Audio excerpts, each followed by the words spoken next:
At my age, it's easy to tell you that I've learned a lot of things over the course of my life. One of the things that I've learned that's really important is that perspective is everything.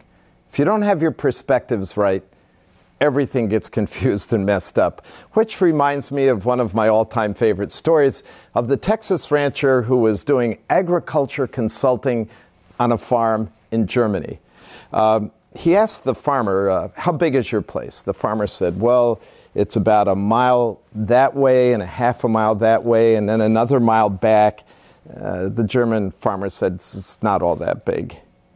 And then the German farmer said to the rancher, how big's your place? Well, the rancher tried to think about how to explain the massive size of his ranch. He said, well, if I get in my pickup truck early in the morning when the sun's coming up and I drive all day and the sun goes down, I'm still on my ranch. To which the farmer said, oh, I used to have a pickup truck like that myself. So perspectives are everything. Which makes me wonder if maybe I've got perspectives all mixed up from God's point of view.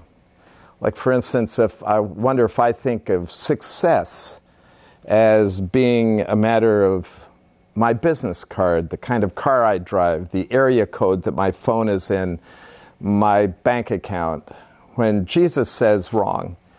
Success is about serving, about giving to others.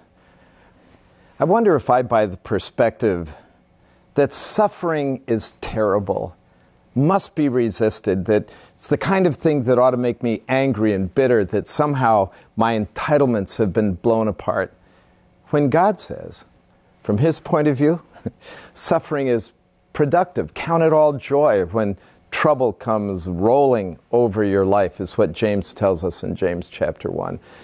But one of the most important perspectives to get straight is about wealth. So what makes you truly rich?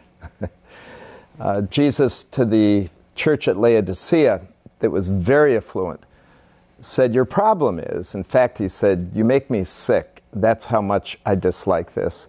He said, your problem is that you think you are wealthy and have need of nothing. But from my perspective, you are poor, pitiful, blind, and naked. I never want Jesus to say those kinds of things about me. And then he welcomes them. Come buy for me the things that really count. Character, wisdom, righteousness, the kind of things you only get from Christ. That is what it means to be truly rich. So maybe I should ask you, what's your perspective on wealth? Are you truly rich toward God? Think about that.